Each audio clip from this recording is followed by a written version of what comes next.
नमस्कार। आज बात करते हैं एक ऐसे तत्व की जो हम सब में है, हमारे चारों ओर की हर चीज में है। ये जीवन का आधार है, लेकिन इसके पीछे एक गहरा राज भी छिपा है। तो चलिए कार्बन की इस कमाल की दुनिया में उतरते हैं। पर यहीं पर एक बड़ा ही मजेदार सवाल सामने आता है। अगर कार्बन इतना जरूरी है, तो फिर ये इतना कम क्यों है? हमारी धरती की सतह और हवा में ये बहुत ही मामूली मात्रा में मिलता है। तो फिर ऐसी क्या खास बात है जो इस साधारण से दिखने वाले तत्व को इतना असाधारण बना देती है? आइए इसी पहेली को सुलझाते हैं।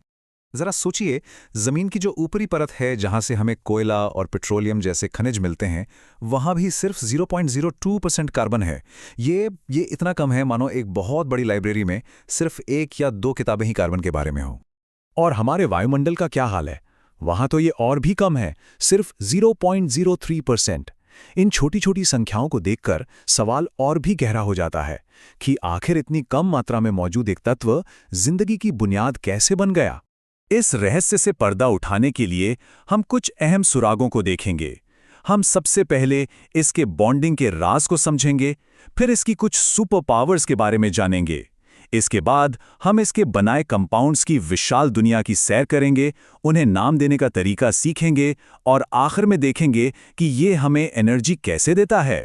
तो कार्बन की सारी ताकत का राज छिपा है उसके दोस्ती करने के तरीके में। मतलब ये दूसरे परमाणुओं के साथ बंधन या बॉन्ड कैसे बनाता है। सारा खेल बॉन्डिंग का ही है। परमाणुओं के बीच दोस्ती आप समझिए 2 तरह की होती है। एक है आयोनिक बॉन्ड, जहां एक परमाणु दूसरे को अपना इलेक्ट्रॉन दे देता है, एक तरह का लेन देन।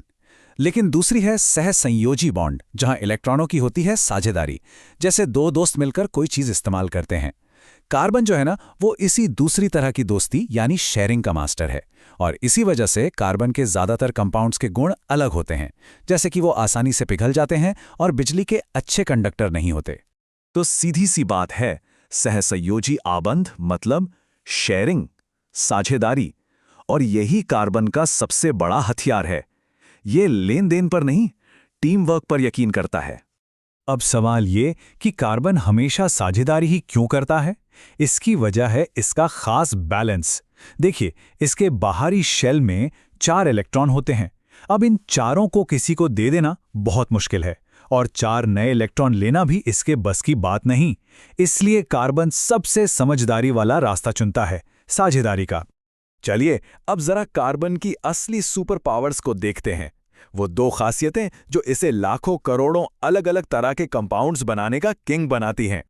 इसकी पहली सुपर पावर है चतुस्संयोजकता या टेट्रावैलेंसी।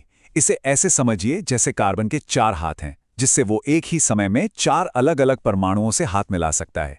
ये क्षमता इसे बेहद स्टेबल और वर्सिटाइल बनाती है, और यहीं से अनगिनत संभावनाओं के दरवाजे खुलते हैं। और दूसरी, जो शायद इससे भी ज्यादा कमाल की सुपर पावर है, वो है श्रृंखलन या कैटेनेशन।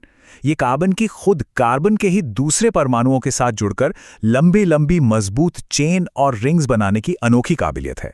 सच मानिए, ये गुण किसी और तत्व में इस हद तक देखने को नहीं मिलता। तो इन 2 सुपर पावर्स का नतीजा क्या होता है? नतीजा है तरह तरह के स्ट्रक्चर्स का एक पूरा ब्रह्मांड जिसकी कोई सीमा नहीं। सीधी लाइनें, पेड़ की डालियों जैसी शाखाएं और गोल छल्ले, कार्बन हर रूप ले सकता है। अब कार्बन कंपाउंड्स को हम 2 टीमों में बांट सकते हैं, संतृप्त और असंतृप्त। संतृप्त कंपाउंड्स थोड़े शांत और स्थिर होते हैं, क्योंकि इनमें सभी कार्बन एटम्स सिर्फ एक एक हाथ से यानी सिंगल बॉन्ड से जुड़े होते हैं। लेकिन असंतृप्त कंपाउंड्स थोड़े बेचैन होते हैं, क्योंकि इनमें कार्बन डबल या ट्रिपल बॉन्ड से जुड़े होते हैं।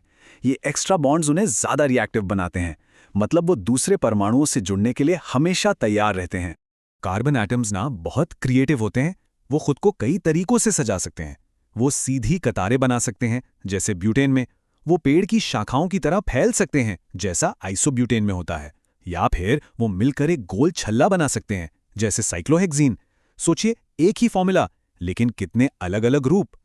जब कंपाउंड्स का एक पूरा परिवार होता है, जिनका फंक्शनल ग्रुप और स्ट्रक्चर एक जैसा हो, तो उसे कहते हैं समजातीय अश्रेणी। जैसे यहां एल्केन फैमिली को देखिए, मीथेन, इथेन, प्रोपेन। हर अगले सदस्य में सिर्फ एक CH2 यूनिट का फर्क होता है, जिससे उनकी प्रॉपर्टीज में भी एक रेगुलर पैटर्न दिखता है। कार्बन कितना कमाल का है, इसका सबसे हैरान करने वाला उदाहरण है इसके अपर रूप। हीरा और ग्रेफाइट दोनों 100% कार्बन है, लेकिन फर्क सिर्फ इतना है कि कार्बन के परमाणु कैसे बैठे हैं। हीरे में वे एक दूसरे को कसकर पकड़कर एक 3D जाल बनाते हैं जो इसे दुनिया का सबसे कठोर पदार्थ बनाता है। वहीं ग्रेफाइट में वे परतों में बैठे होते हैं जो एक दूसरे पर फिसल सकती हैं, और इसीलिए हमारी पेंसिल इतनी नर्म और चिकनी चलती है। आप जरा सोचिए, जब कार्बन के लाखों कंपाउंड्स हैं तो उन्हें कोई नाम कैसे देगा? इतने सारे नाम याद रखना तो नामुमकिन है। इसीलिए केमिस्ट्स को एक लॉजिकल और सिस्टमैटिक तरीके की जरूरत पड़ी। और यह सिस्टम बहुत आसान है, सिर्फ 3 स्टेप्स का खेल। पहला, कार्बन एटम्स की गिनती करो। इससे हमें मॉलिक्यूल का पहला नाम मिलता है। दूसरा, पहचानो कि उसमें कौन सा खास प्रकार्यात्मक समूह या फंक्शनल ग्रुप जुड़ा है। और तीसरा, बस उस ग्रुप के हिसाब से नाम के आगे या पीछे एक खास शब्द जोड़ दो, हो गया। ये फंक्शनल ग्रुप्स असल में मॉलिक्यूल का सरनेम या उसकी पहचान होते हैं। ये वो खास हिस्से हैं जो तय करते हैं कि मॉलिक्यूल का कैरेक्टर कैसा होगा।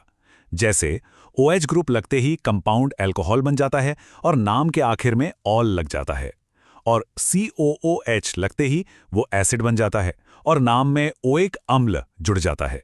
यही ग्रुप मॉलिक्यूल को उसकी असली पहचान देते हैं। अब बात करते हैं कार्बन कंपाउंड्स के एक बहुत ही जरूरी गुण की, दहन यानी जलना। यही वो प्रक्रिया है जिससे हमारी दुनिया को एनर्जी मिलती है, चाहे वो गाड़ियां चलाना हो या हमारे घर गर्म करना। ये प्रोसेस बहुत सीधा सा है। जब कार्बन कंपाउंड्स ऑक्सीजन के साथ जलते हैं तो वे 3 चीजें पैदा करते हैं: कार्बन डाइऑक्साइड, पानी और ढेर सारी एनर्जी यानी गर्मी और रोशनी। चाहे कोयला जले, मीथेन गैस जले या इथेनॉल, नतीजा हमेशा यही होता है। हमारे ज्यादातर फ्यूल इसी सिंपल से सिद्धांत पर काम करते हैं। लेकिन अगर ऑक्सीजन पूरी ना मिले तो तब होता है अधूरा दहन। इससे निकलती है कालिख यानी कार्बन, और आग की लपटें नीली के बजाय पीली दिखाई देती हैं। अगर कभी गैस पर रखे बर्तनों का तला काला होता दिखे तो समझ जाइए कि ईंधन ठीक से नहीं जल रहा।